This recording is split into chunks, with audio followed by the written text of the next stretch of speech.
There is a silent punishment reserved for the person who sees too clearly. You have been paying it your entire adult life, and no one has ever called it what it is. You sit in a room, watching a dynamic unfold that is entirely obvious to you. A subtle manipulation dressed in a polite smile. A passive-aggressive slight so perfectly disguised that if you named it, you would sound paranoid. You see it the way a person with perfect pitch hears a note that is slightly flat, effortlessly, involuntarily, with absolute certainty, and so you name it, gently, without malice, without raising your voice. You simply say what is happening in the room, and the temperature drops 10 degrees in a single breath. They do not argue your point. They do not say you are wrong. They attack your character. Too intense, too sensitive, difficult, negative, always looking for problems. The accusation is never about the content of what you said. It is about the fact that you said it at all. You have absorbed this punishment for years. You assume the fault was yours, that some flaw in your wiring made you see things that were not there, or name things that were better left unnamed. But Carl Jung understood something about this dynamic that changes the entire architecture of what happened to you. In a society built on the maintenance of masks, clarity is not experienced as a gift. It is experienced as an act of violence. And the person who commits this violence, simply by seeing what is there, will be punished for it with the same ferocity that any society reserves for those who threaten its survival. The quiet withdrawal of the people you loved was not a rejection of your worth. It was their desperate, terrified retreat from the unacknowledged darkness you forced them to see. You did not lose them because you were broken. You lost them because your accuracy became a threat to the architecture of their sleep. You possess a radar that you did not ask for and cannot turn off. You walk into a room and you read the atmospheric pressure before anyone has spoken a word. You register the shift in someone's posture, the micro-hesitation before their smile, the fraction of a second where their mask slips and something true flickers across their face before the performance resumes. When you get close to people, you see the hidden motives they have buried so far beneath their own awareness that they no longer recognize them as motives at all. You see their unhealed wounds operating like invisible puppeteers, pulling the strings of their behavior while they insist they are acting freely. And initially, they love you for this. They feel seen in a way no one has ever offered them. They feel met at a depth they did not know existed in another person. They call you wise or intuitive, or tell you that talking to you is like nothing they have ever experienced. They bring you their confusion like children bringing a broken toy, and you hand them back understanding. And for a while, the exchange feels like a gift flowing in both directions. But the moment your perception rests on something they do not want to look at, the entire contract reverses. The admiration curdles overnight. The same person who praised your depth begins treating it as a weapon you are wielding against them. Jung observed this mechanism with devastating precision. He wrote that a certain kind of behavior is forced on people by the world, and professional people endeavor to come up to these expectations. But the danger, he said, is that they become identical with their personas. They forget there is anything beneath the mask. They forget the mask is a mask at all. And when a person who has fused entirely with their social performance encounters someone with differentiated perception, someone who can see behind the performance without effort, the mask begins to crack. Not because you attacked it, because your presence alone applies a pressure it was never built to withstand. This is the crime you committed. You did not say anything cruel. You did not manipulate or betray. You simply existed in the presence of someone whose entire psychological survival depends on not being seen clearly, and your eyes would not look away. Your mere presence is an existential threat to the person who has mistaken their costume for their skin. They are not punishing you for what you said. They are punishing you because you caught them acting out a script, and you refuse to read your assigned lines. If you have ever spoken a single calm truth in a room and watched the entire group turn on you, not because you were wrong, but because you were accurate, write this in the comments. I was punished for what I saw, because you were, and you have been carrying the sentence in silence long enough. But the way they execute this punishment is never direct. It operates through a specific psychological defense mechanism that Jung mapped with clinical exactness. A mechanism so precise that once you see it, you will never again mistake their accusations for truth. Because the conscious mind cannot admit it is hiding from itself. It has to project its own sickness onto the person holding the mirror. When the fallout comes, you are bewildered by the shape of it. The accusations arrive, and they bear no resemblance to anything you recognize in yourself. People who are secretly furious accuse you of being hostile. People who are manipulating every dynamic around them tell you that you are the manipulative one. People who refuse to face their own shadow insist, with absolute conviction, that you are the one bringing darkness into the relationship. You spend days, sometimes weeks, analyzing your own behavior, turning the accusations over and over in your mind, like evidence in a case you did not realize you were on trial for, wondering if they are right, wondering if you actually are the monster they have described. You lose sleep. You interrogate every word you said, every tone you used, every silence you held. You begin to wonder if your perception itself is the disease they claim it is. Jung named this mechanism shadow projection, and he described its terror with language that does not soften the blow. He wrote that with a little self-criticism, one can see through the shadow so far as its nature is personal. But when it appears as an archetype, one encounters the same difficulties as with anima and animus. It is quite within the bounds of possibility for a man to recognize the relative evil of his nature. But it is a rare and shattering experience for him to gaze into the face of absolute evil. A shattering experience. That is what you represent to the person who punished you, not because you are evil, because your clarity forces them toward the confrontation Jung called shattering. The confrontation with their own shadow, their own repressed darkness, the parts of themselves they have spent their entire lives refusing to see.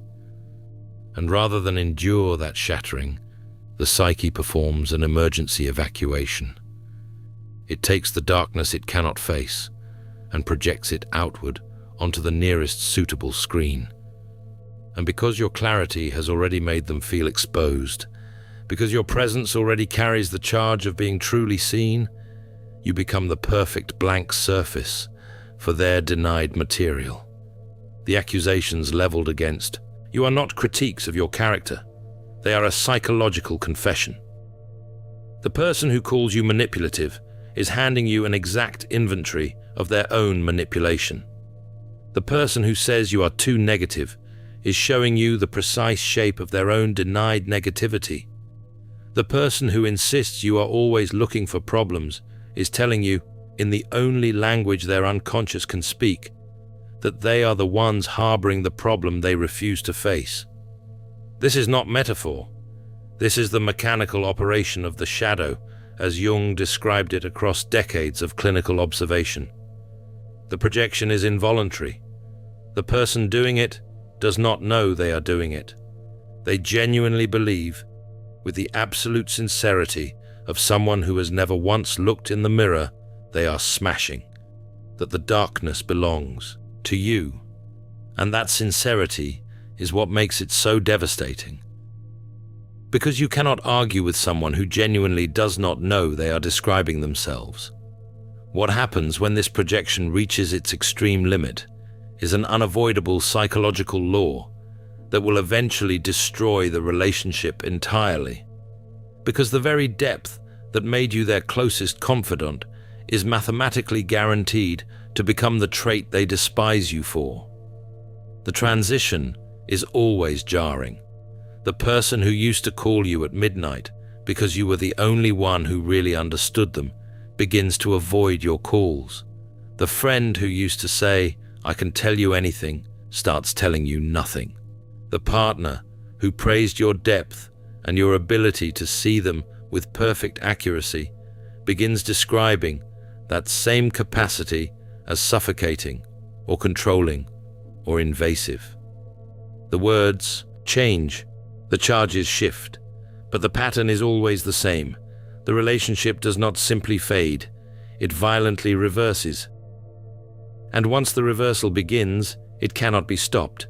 They do not merely pull away, they begin actively campaigning against you to others, rewriting the history of the relationship with you, cast as the villain, positioning themselves as the victim of your intensity, your perception, your refusal to collude in the lie.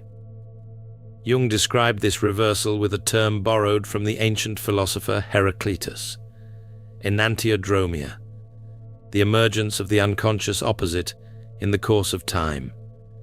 He wrote that this is an inexorable psychological law whose existence brought him a sure knowledge of the impending reversal. Every extreme conscious position secretly builds up an equally powerful counter-position in the unconscious. Their extreme dependency on your insight, the years they spent leaning on your perception as if it were a load-bearing wall in their psychological house, was quietly building an unconscious reservoir of resentment with every single conversation you ever had. You saw too much. You held too much. You carried too much of their psychological weight. And the unconscious does not forget the debt. It compounds it with interest. The praise was the countdown. Every time they said, "You are the only one who gets me," the unconscious registered the dependency and added another unit of pressure to the structure. Every time they brought you their confusion and you handed them back lucidity, they felt relieved on the surface and diminished underneath.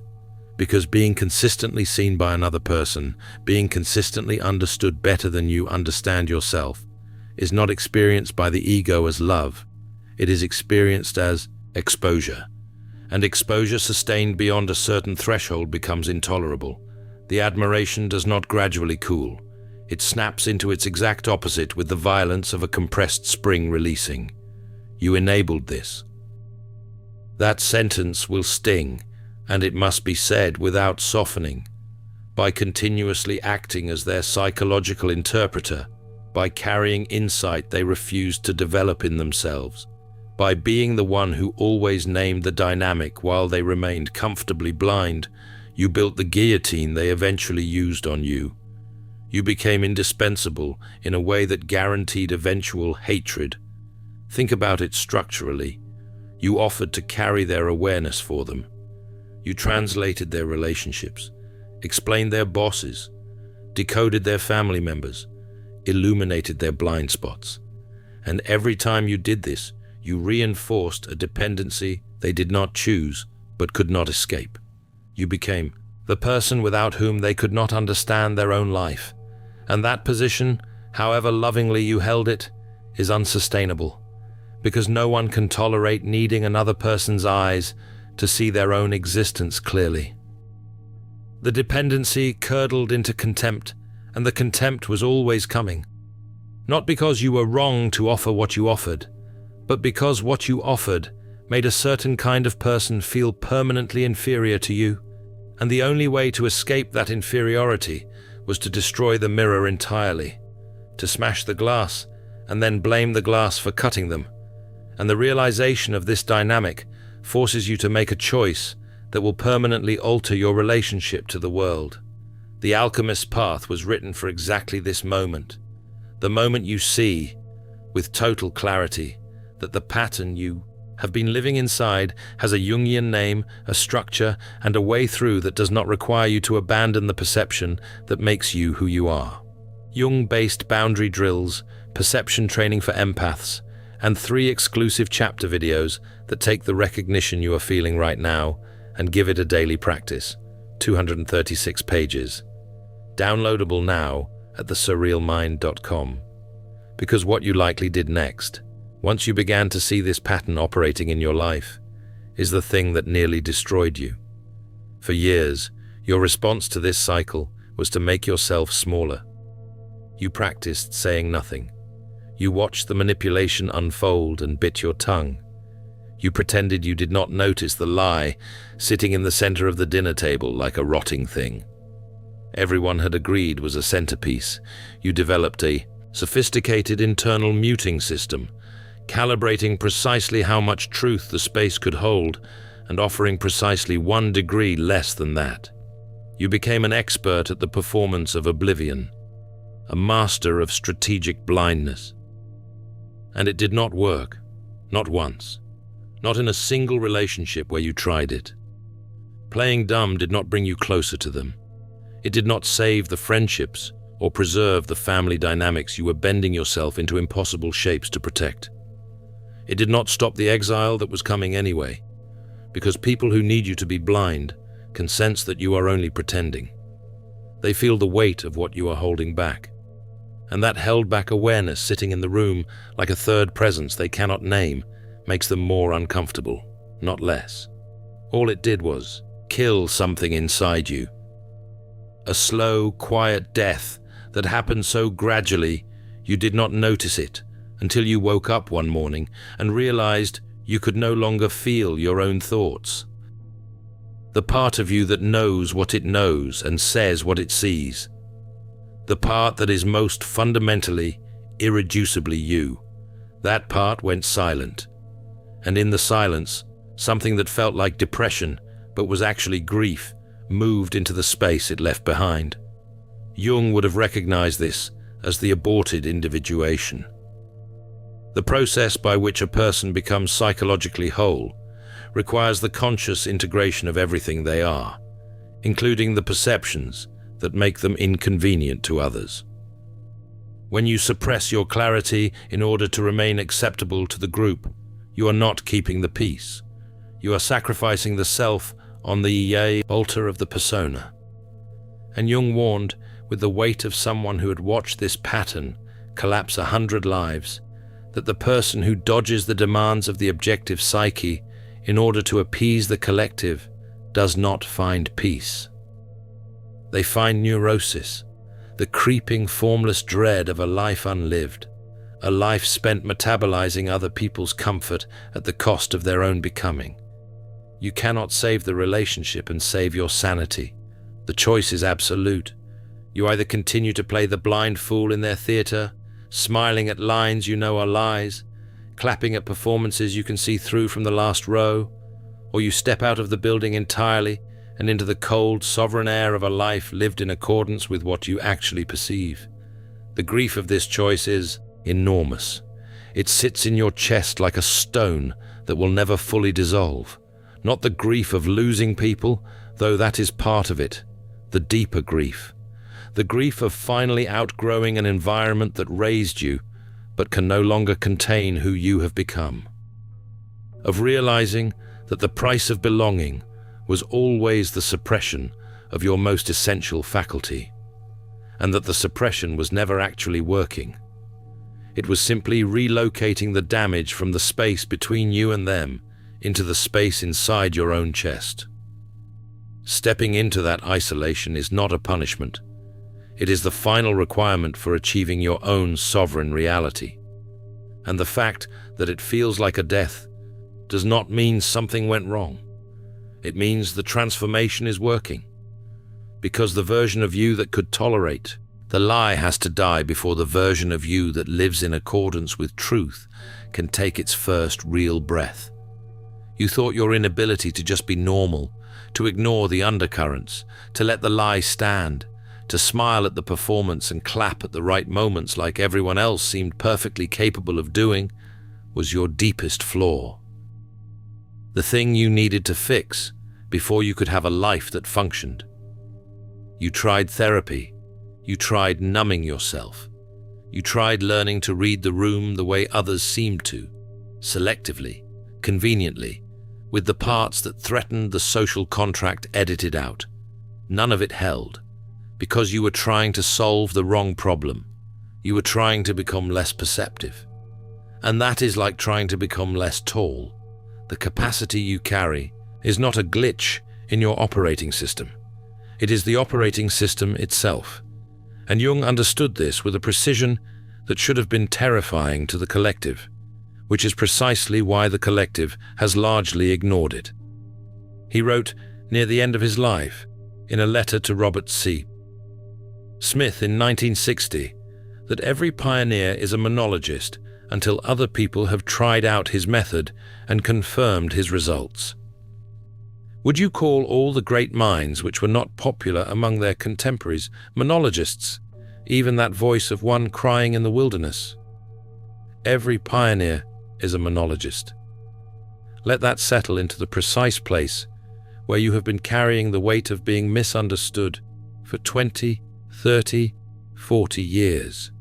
The person who sees what the collective refuses to see is condemned by the very nature of their perception to speak without a chorus, not because they are wrong, because they are early, because the truth they carry has not yet been metabolized by enough people to be recognized as truth rather than threat. You are not waiting for an apology that is coming. The people who exiled you are never going to validate your clarity. Doing so would require them to admit they have been asleep, and the sleeping do not wake themselves. They wake only when the cost of sleep exceeds the cost of consciousness, and for the people who exiled you, that threshold may never be reached in a single lifetime. Stop waiting for the room to catch up. Stop rehearsing the speech you would give if they finally asked. Stop constructing the vindication scenario in which they arrive at your door, humbled and awake, and say the words you have been aching to hear for decades. That scenario lives in the part of your mind that still believes belonging requires their permission, and that part of your mind is the last remnant of the child who thought love was conditional on being palatable, on being less, on being just enough to keep them comfortable and not 1 degree more. It does not. The silent punishment of being exiled by the group is not a reflection of your defect. It is the exact cost of your individuation, the price of seeing clearly in a world that has organized itself around the collective agreement not to see. Every family that requires you to pretend, every friendship that demands you perform ignorance, every dynamic that punishes your accuracy and rewards your compliance, they are all telling you the same thing. You have outgrown the container, and the container cannot expand to meet you. It can only push you out and call the pushing your fault. Let them sleep. Their sleep is not your responsibility. Their awakening is not your project. You do not owe consciousness to people who punished you for possessing it. You survived the death of the pleasing persona. You survived the long corridor between who they needed you to be and who you actually are. You sat in the silence after the last door closed, and you did not fill it with apologies or explanations, or one final attempt to be understood by people who were never going to understand. The isolation you are sitting in now is not a curse. It is the sovereign, untouchable stillness of a mind that has finally refused to apologize for being awake. The clarity that cost you everything is not the problem it never was. It is the foundation of the only life that was ever actually yours. And the people who could not hold it, the ones who flinched when you entered the room, the ones who turned away when you spoke the thing everyone was thinking, the ones who rewrote the entire history of your relationship because the alternative was admitting they had been performing for years and you were the only one who noticed. They did exactly what they had to do to survive the architecture of their own illusions. Their retreat was not a judgment of your worth. It was a confession of their limits, a testament to what they could not carry. And you do not need their permission to see what you see. You never did. If this is the first time someone has named this pattern with this level of precision, and you are sitting with the recognition of a life that finally has the vocabulary for its own shape, you are not alone in this room. The person next to you in these comments has been carrying the same silence for the same number of decades. The alchemist's path was built for what comes next, the moment after the naming, the moment you decide that the clarity you were punished for is the foundation you build on, not the flaw you apologize for. In the alchemist's path, perception training for empaths, you'll turn overwhelm into wisdom with practical drills, Jung-inspired boundaries, and step-by-step perception training. This guide includes 3 exclusive chapter videos to deepen each lesson. Written by Surreal Mind, 236 pages, beautifully designed 8.5 by 11 downloadable ebook, in stock now. Start your training today. Feel deeply while thinking clearly. Get the Alchemist's Path at thesurrealmind.com.